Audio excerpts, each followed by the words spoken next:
Brother Bhakt Singh landed here in Bombay way back in 1933. 1933వ సంవత్సరంలో sir Bhagat Singh గారు భారతదేశంలో బాంబే అనే స్థలంలో దిగాడు. And after his prayer with his co-workers on the Pallavaram hills in Chennai, ఆయన తన జత పని వారితో కలిసి చెన్నైలోని పల్లవరం కొండ మీద ప్రార్థన చేసిన Lord తర్వాత showed him all the church pattern. దేవుడు ఆయనకి సంఘ దర్శనమంతా చూపించాడు. That was according to Acts chapter 2 verse 42. అపొస్తలుల కార్యాలు 2:42 అనుసరించేది. Then along with his co-workers he entered into Jehoshama in Chennai in July 12, 1941. July మాసం 12వ తేదీ 1941 సంవత్సరం తన జత పని వారితో కలిసి చెన్నైలోని జెహోషామాలోకి ప్రవేశించారు. Since then the altar is still burning. అప్పటి నుండి కూడా ఇప్పటి వరకు కూడా బలిపీఠం మీద అగ్ని ఇంకా మండుతా ఉంది. In 1950 he landed in Hyderabad. 1950లో ఆయన హైదరాబాద్ వచ్చాడు. Thinking that he will have a short stay here. ఆయన ఇక్కడ కొన్ని దినాలే ఉండి వెళ్తాననుకున్నాడు. But the Lord extended his stay here. అయితే దేవుడు ఆయన ఇక్కడ ఉండే దినాలు పొడిగించాడు. ఆయన ఇక్కడ ఉన్నాడు. Say he was sick by 1985. 1985 సంవత్సరం వరకు వచ్చేసరికి ఆయన అనారోగ్య పాలైపోయాడు. Which means he has toiled for the Lord for about 35 years in this area. దాని అర్థం ఏంటంటే ఈ ప్రాంతాల్లో ఆయన 35 సంవత్సరాల పాటు ప్రయాసపడ్డాడు. Now the challenge is, ఇప్పుడు సవాల్ ఏంటంటే, can a man with 30 years of labor can work like this? 30 సంవత్సరాల ప్రయాసము పని చేసినటువంటి వ్యక్తి ఇంతగా తాను పని చేయగలడా? Is it possible? ఇది సాధ్యమేనా? I was also born again way back 30 years ago. 30 సంవత్సరాల క్రితం నేను కూడా తిరిగి జన్మించాను. Many of us are born again maybe 30 years back. మనలో చాలా మంది బహుశా 30 సంవత్సరాల క్రితం తిరిగి జన్మించాం. When Brother Bhakt Singh could do such a huge massive mystery in for about 35 years in Hyderabad, which we are a true witnesses for all the mystery, why are we not doing? 35 సంవత్సరాల్లో హైదరాబాద్ చుట్టుపక్కల ప్రాంతాలంతట్లో ఇంత విస్తారమైన పరిచర్య భగత్ సింగ్ గారు చేయగలితే ఎందుకని మనము అలాంటి పరిచర్యని చేయలేకపోతున్నాం? Here only. ఆ మనుషుడు ఇక్కడే నడిచాడు. He had his own Bible like this. ఇలాంటి బైబిల్ ఆయన దగ్గర ఉంది. From the same pulpit. ఇదే వేదిక మీద వాక్యం చెప్పాడు. Smaller audience. ఆయనకి ఇంకా తక్కువ మంది మనుషులు చెప్పాడు. He had no facilities like this in his days. ఆయన దినాల్లో ఇలాంటి సౌకర్యాలు లేవు. With all scarcities, అన్ని కొరతలు with all limited facilities, తక్కువ సౌకర్యాలు ఉండి, with all hindrances, అన్ని ఆటంకాలు ఉండి, with all suffering, అన్ని శ్రమలు ఉండి, with all scarcity, అనేక కొరతలు ఉండి, served the Lord faithfully. ప్రభు నమ్మకంగా సేవించాడు. 35 years in Hyderabad. హైదరాబాద్లో 35 సంవత్సరాలు మాత్రమే. So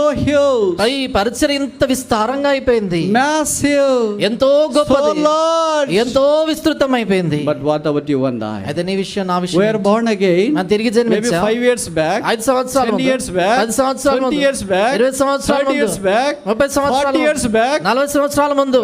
ఎక్కడ వేసావు గొంగడి అంటే ఇక్కడే ఉన్న గొంగడి. అయితే ఎక్కడ వేసావు గొంగడి అంటే అక్కడే ఉంది అంటున్నావు. What a sad stage it is. ఇలాంటివి సాధకరమైన సంగతి. If only God can do such exploits with the obedience of single man, how much more he can do obedience of these thousands of people seated here. ఒక వ్యక్తి విధేయత ద్వారా దేవుడు ఇంత గొప్ప కార్యం చేయగలిగితే ఇక్కడ కూర్చున్నటువంటి వేల మంది విధేయత ద్వారా దేవుడు ఇంకెంత గొప్ప కార్యం చేయగలడు. What a failure we incur. ఎలాంటి ఓటమిని మనం పొందాము. There is no obedience to the word of God. దేవుని వాక్యానికి విధేయత లేదు. There is no inclination to the voice of the Lord. దేవుని యొక్క స్వరానికి లోబడడం అనేది లేదు. And there is no trading for the talents that are bestowed upon us. దేవుడు మనకు అనుగ్రహించిన తలాంతులను తీసుకొని పని చేయట్లేదు. We become unfaithful servants. మనం అపనమ్మకస్తులైన దాసులం అయిపోయాం. Hiding our talent somewhere in the earth. ఎక్కడో భూమిలో మన తలాంతులను తవ్వి దాచిపెట్టేశాం. What a sad thing it is. ఎలాంటి బాధకరమైన సంగతి. Today we should not go out the way we came in. ఇది నాన్న మనం ఎలాగైతే వచ్చామో అలాగ వెళ్ళిపోకూడదు. We may not be Brother Bhakt Singh. మన భక్త్ సింగ్ గారు కాకపోవచ్చు. We may not be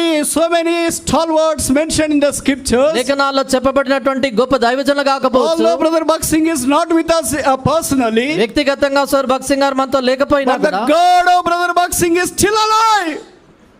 Bakht Singh గారు దేవుడు ఇంకా సజీవుడుగా ఉన్నాడు. He is not dead. ఆయన చనిపోలేదు. No funeral was held for him. ఆయన కొరకే భూస్థాపన కార్యక్రమం జరగదు. ఆయన దినాన సజీవుడు. He is on the lookout for the people. ఆయన ప్రజలను వెతుకుతున్నాడు. Stand for me. ఎవరైనా నాకు నిలబడతారా? Do you know what is the age of Brother Bhakt Singh when he landed in India? భారతదేశంలో అడుగుపెట్టినప్పుడు భక్త్ సింగ్ గారి వయసు ఎంతో తెలుసా? His age was 30 years. ఆయన వయసు 30 సంవత్సరాలు. Can you imagine a person who made a decision at the age of 30 years has no back? to the decision he has made. 30 సంవత్సరాల వయసులో దేవుని కొరకు తీర్మానం తీసుకున్నటువంటి ఒక వ్యక్తి జీవితంలో తిరిగి వెనుకకు చూడకుండా కొనసాగాడు.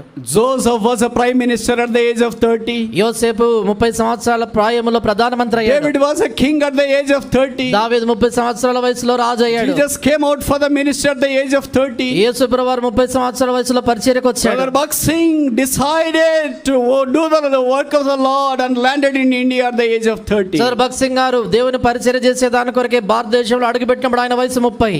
Many of us are more than 30 years old. మళ్ళీ ఇక్కడ ఉన్నటువంటి చాలా మంది 30 సంవత్సరాలు పైబడి ఉన్నాం. What is our response to the love of Jesus Christ? యేసు ప్రభువారి యొక్క ప్రేమకు స్పందన ఏంటి? The cross is still crying. Is there anybody who is faithful for me? సిలువ ఇంకా మొరబెడుతూ కేకేస్తోంది, నా కొరకు నమ్మకస్తులు ఉన్నారా?